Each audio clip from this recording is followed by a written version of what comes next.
हे what's up guys, welcome back once again. दोस्तों, आज की कहानी एक ऐसी लड़की की है जिसका सपना है कि वो एक बड़े कॉलेज में जाकर पढ़ाई करे, लेकिन कुछ लोगों को ये पसंद नहीं आता और वो उसके साथ एक ऐसा घिनौना काम कर देते हैं जिससे पूरा चाइना दहल जाता है। कहानी की शुरुआत होती है और पूरे शहर में बच्चों की होड़ लगी हुई है। सभी मन लगाकर पढ़ाई कर रहे हैं क्योंकि आने वाले 60 दिनों में एंट्रेंस एग्जाम शुरू होने वाला है। सभी को अच्छे कॉलेज में एडमिशन चाहिए। उसी में हम शन नाम की लड़की को भी देखते हैं जो 12th क्लास में है। कानों में हेडफोन लगाए हुए वो अपने नोट्स को रिवाइज कर रही थी। तभी वो नोटिस करती है कि सभी बच्चे बालकनी की ओर भागते हुए जा रहे हैं। वो भी उनके पीछे पीछे जाती है। सभी लोग किसी चीज की फोटोज ले रहे थे।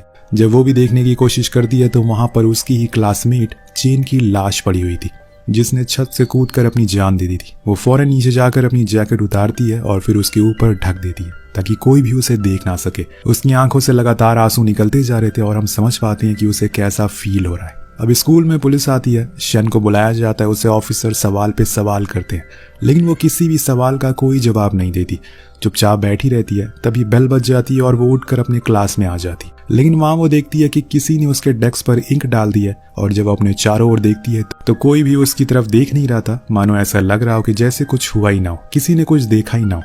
तभी उसे याद आता है कि सेम यही चीज उसकी दोस्त चेन के साथ भी हुई थी और तभी वो ऐसे ही खड़े होकर आसपास देख रही थी।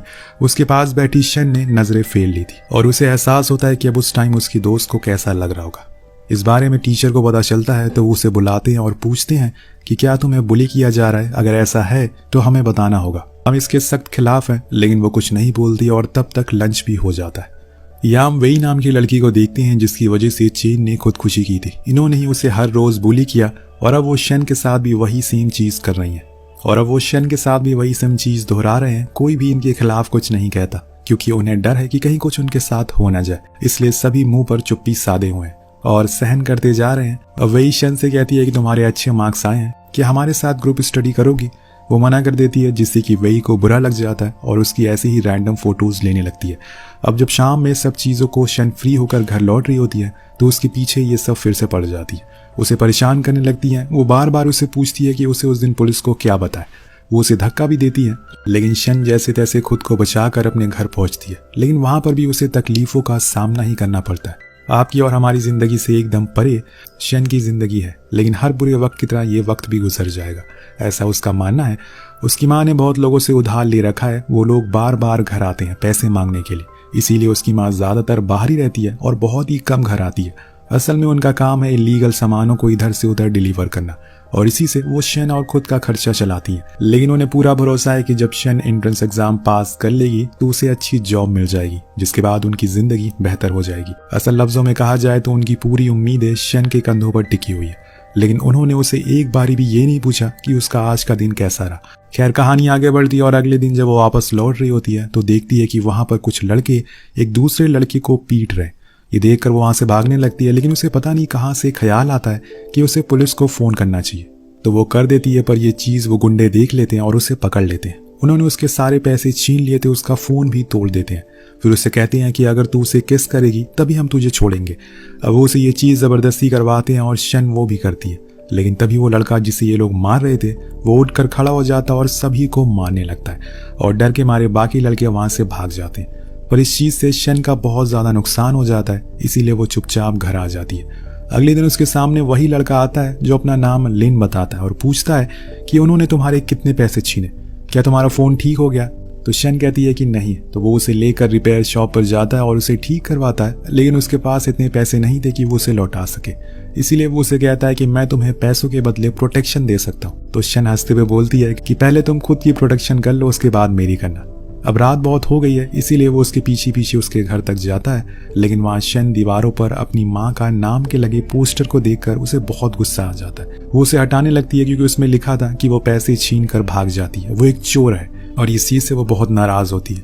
अगले दिन जब शन स्कूल जाती है तो वहां पर सभी बच्चों के फोन पर वही पोस्टर वायरल हो जाता है। सभी को पता चल गया था कि शन की मॉम क्या काम करती है। वो रोने लग जाती है क्योंकि सभी उसका मजाक उड़ा रहे थे। अब ये चीज आम हो जाती है। वो हर दिन स्कूल जाती है और इसी सब चीजों को एक्सपीरियंस करती है। अब वो घुट घुट कर जीने लगती है। एक दिन जब वो रोते हुए स्कूल से घर जा रही होती है तो उसके सामने लिन आ जाता है बाइक लेकर। वो बिना कुछ सोचे समझे उसके पीछे बैठ जाती है और कहती है कि उसे जहां मन कहे उसे लेकर जाए। लिन उसे अपने छोटे से घर में लेकर जाता है जहां पर वो उसे कुछ खाने को देता है। लेकिन शन इतनी चिड़चिड़ी हो गई थी कि वो उसे ही लड़ लेती है और कहती है कि तुम एक गुंडे हो, हमेशा वही रहोगे और मैं एक अच्छी जॉब लेकर सेटल हो जाऊंगी। अब ये सुनकर लिन को गुस्सा आ जाता है और वो उसे पकड़कर साइड में ले जाता और कहता है कि मैं जो हूँ उसी में खुश हूँ और इसीलिए मेरे से कोई शराफत वाली चीजों की उम्मीद भी बिल्कुल मत करना।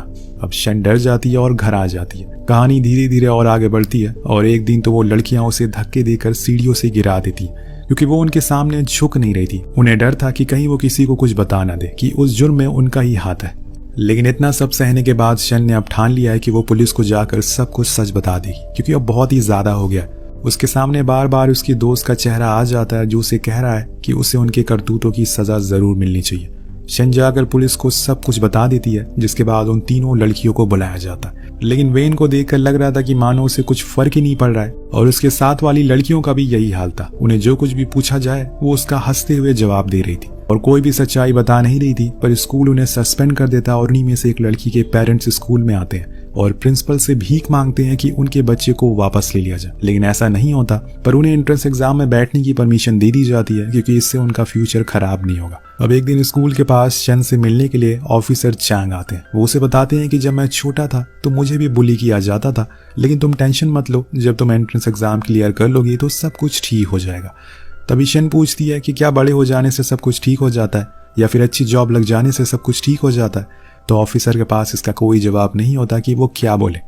अब घर जाने पर वो अपनी माँ को कॉल लगाती है, लेकिन उन्हें कोई भी सच्चाई कुछ भी नहीं बताती और बस उन्हें खुश रहने को बोलती है। अब धीरे धीरे दिन खत्म हो रहे हैं और अब 43 दिन बचे हुए हैं एंट्रेंस एग्जाम देने के लिए। सब कुछ शांत सा हो गया है। स्कूल में अब कोई भी किसी को तंग नहीं करता, लेकिन शन को पता था कि कुछ बहुत बुरा होने वाला है। वो तीनों लड़कियां इतनी आसानी से चुप नहीं रहने वाली और जब वो घर जा रही होती है तो देखती है कि वो तीनों वहीं पर उसका इंतजार कर रही, हाथ में चाकू लिए ताकि वो उसका चेहरा खराब कर सके। लेकिन शन उन्हें धक्का देकर वहां से भागना शुरू कर देती है। वो ऑफिसर चैंग को भी कॉल लगाती है, लेकिन वो फोन नहीं उठाते। इसीलिए उसके दिमाग में उस समय बस लिन ही आता है। वो उसके घर के ही बाहर जाकर बैठ जाती है और इस समय पर उसे सेफ जगह उसके लिए कोई नहीं थी। इतने ही दिन में उसे लिन पर इतना भरोसा हो गया था कि वो उसके कपड़े पहनकर उसके ही घर में सो जाती है। लिन भले ही बुरा था, उसके काम बुरे थे, लेकिन शन के लिए उसका दिल में जो इज्जत थी वो बहुत ज्यादा थी। वो उसे कुछ नहीं कहता, बल्कि पूरी कोशिश करता है कि वो उसकी केयर करे। अब एक रात जब वेन बार से बाहर आ रही होती है तो उसे वहां पर लिन पकड़ लेता है, लेकिन वो उसे अपना चेहरा नहीं दिखाता, बस उसे ये कहकर डरा देता है कि अगर उसने फिर कभी शन को तंग किया तो वो उसका क्या हाल करेंगे कुछ लड़के, वो सोच भी नहीं सकती। यहाँ शन अब लिन के घर पर ही रहकर अपनी पढ़ाई करने लगती है और वहीं लिन उसे हर दिन प्रोटेक्शन करता था। वो बिना कुछ बोले उसके पीछे पीछे चलता रहता है, जैसे मानो किसी बॉडीगार्ड की तरह। उसका ये नेचर शन को काफी पसंद आने लगा था। वो भले ही औरों की नजरों में बुरा हो, लेकिन उसकी नजरों में वो अच्छा इंसान था, इसीलिए वो उसे थोड़ा थोड़ा पसंद भी करने लगती है। लेकिन इस बारे में वो लिन को कुछ बताती नहीं है और अपनी पढ़ाई में लगी रहती। अब एक दिन उसके पास वेन के साथ रहने वाली एक लड़की आती है और उसे बताने लगती है कि वो लोग अब तुम्हें छोड़ने के बाद मुझे बुली करने लगे। तुम्हें कौन प्रोटेक्शन दे रहा है, मुझे भी उसे मिलवा दो, मुझे भी प्रोटेक्शन चाहिए। लेकिन यहाँ पर शन लिन का नाम नहीं बताती, लेकिन वो इतना जरूर कहती है कि चलो मैं तुम्हें घर तक छोड़ दूं, जिसके लिए वो मान जाती है। और ऐसे ही दिन बीतने लगते हैं। शन को लिन का साथ पसंद आने लगा। वो दोनों एक दूसरे के साथ अच्छा टाइम स्पेंड करते हैं और सबसे बड़ी बात कि शन अब खुश रहने लगी है।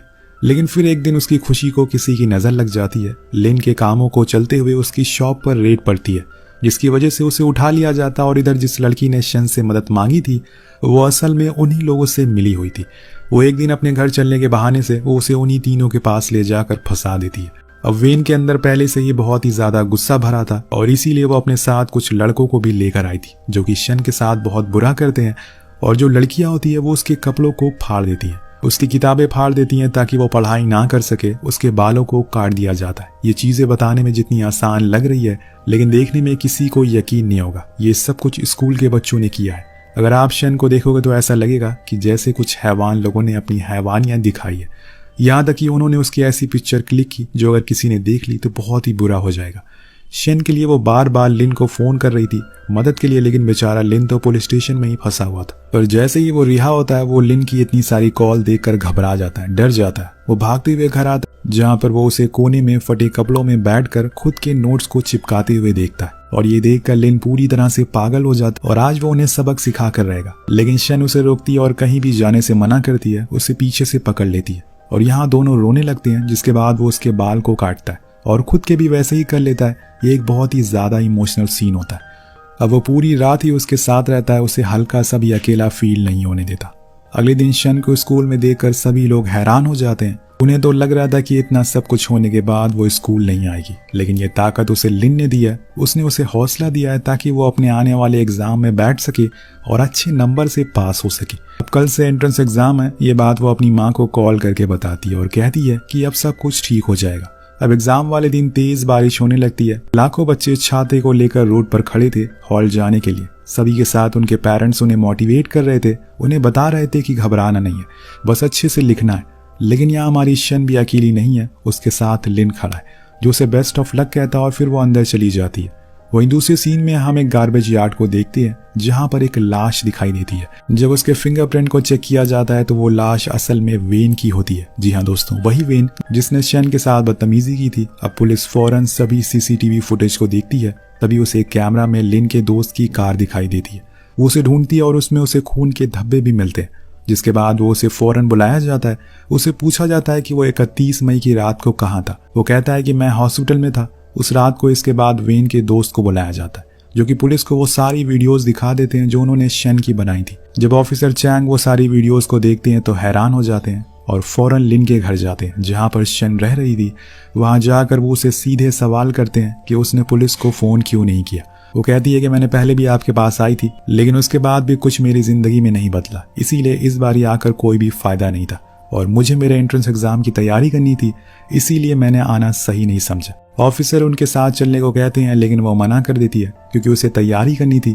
लेकिन दोस्तों वो एक क्राइम सस्पेक्ट है, इसीलिए उसे जाना ही पड़ता और पूरी रात उसी जेल में बितानी पड़ती। अगले दिन उसका पेपर होता और वो जेल से सीधा हॉल पहुंचती है। बिना सोए ना तो कुछ खाए पिए वो अपना एग्जाम शुरू करती है। बस उसके दिमाग में उसकी माँ और लिन की ही बातें थी जिन्होंने उसे हिम्मत दी कि वो ये कर सकती है, वो एग्जाम पास कर सकती है।